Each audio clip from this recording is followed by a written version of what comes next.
All right, here is a quick video I'm going to put together for the class as a makeup for some of classes I missed this semester. It's titled Hack Shortcuts, Tips, and Meeting Developers. So I'm just going to hop right into it. So if you're like me and you do a lot of research, many times you'll find yourself having lots of tabs open that you need to reference later, and sometimes you can close them by accident or lose your spot, and it can kind of get unmanageable. So what you can do if you use Chrome or Firefox, there's an add-on called Session Saver, and you can basically name a group of tabs that you have open and then close them all and then reopen them at a later point. So later in the video I'm going to go over how to meet developers, and I've already queued up some tabs for that. So you click open and then they all just pop up, and then you can see them as they load. So that's pretty neat. Next, if you're like me, you also mistakenly close tabs and then can't remember what the link was. So you could maybe go through your history and try and reopen it, but let's just show you. If I close these tabs by accident and I want to get them back, all you have to do is do Command-Shift+T, and that will reopen the tabs you just had. And you can also do it if you close the whole window or if you quit out of Chrome. And I think this also works in Firefox. If you do Command-Shift+T again, you can just open all those back up.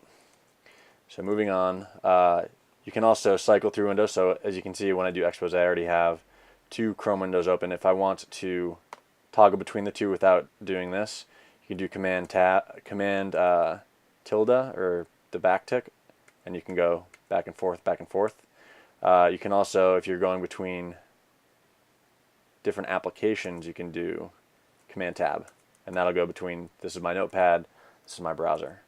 And then another quick one, if you're cycling, if you have a lot of windows open and you need to toggle between them, you can do Command-Shift bracket to the left or to the right, and you can go through your tabs pretty easily. So those are some shortcuts to help you do your research more effectively and quicker.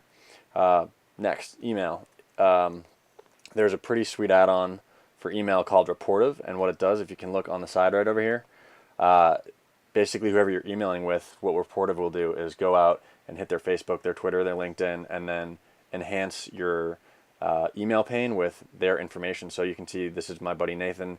He just shot me an email saying what's up, but I can see that he's recently been at IDEO, and he's just telling me he's got a job at Khan Academy now, and he's worked at Mindshift, and he's been a consultant and whatnot. So that's great to help you understand who you're talking to, give you a little bit more context about them, but it's also good if you get an email and you can see what you look like to other people who may have this tool. So if you have a goofy picture on Instagram or sorry, LinkedIn or Twitter, that might show up right around here.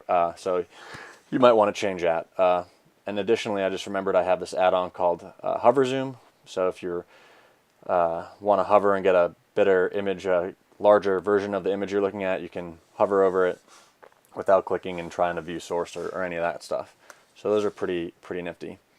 Okay, right here, I just recently left a job, and there was a lot of great information in it, in my email that I had accrued over the last 5 years, and I didn't really necessarily want to lose that. So what you can do is you can download your entire calendar and your entire inbox and spam and archived stuff into like basically a standardized file that can be read by any email client. So you could download all your Gmail and then load it into something like Mail, like the Mail application, or Thunderbird, or anything that can really read that.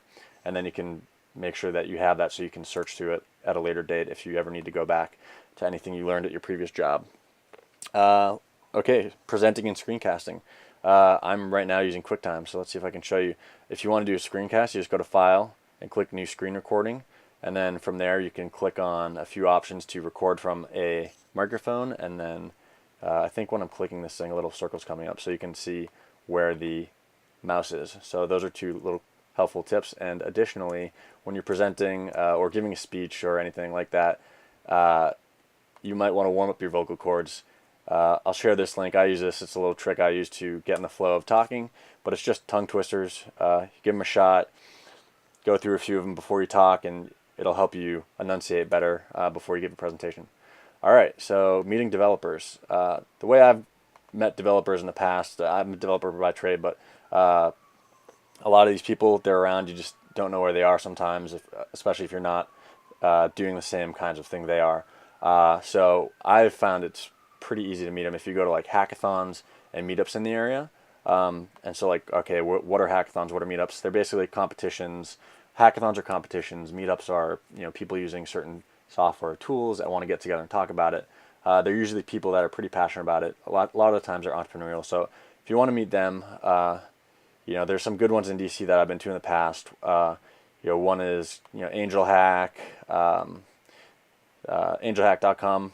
Go check it out. They have events in a lot of different cities and pretty frequently. This site, hackerleague.org, lists a lot of hackathons in different areas all around the world, basically. A lot of stuff stateside. And then on meetup.com is a great place to find where hackathons are happening, or entrepreneur startups or labs. DC Legal Hackers, Capital Hacks, OpenStack. These are all great places to just go. And even if you're not technical, just go to meet these people, say what's up, start to get to know them, build relationships, and then kind of see what motivates them and see if there's any overlap between what you're trying to achieve and then what they're trying to achieve. Finally, hackathons aren't always captured on these sites. So what you can do, and not only for hackathons but for anything, is you can do a Google alert. So if I want to say Washington DC, did I spell that wrong? Washington DC hackathon. So I could set this up and then create this alert, and then anytime a new search term came up for that, I would be notified. And so if there's a new hackathon that comes up in your area, you could get notified of it, so make sure that you don't miss it. And that's about it. If there's any other tips or tricks that you want to share, just drop a comment in the video and help everyone out. All right, thanks a lot.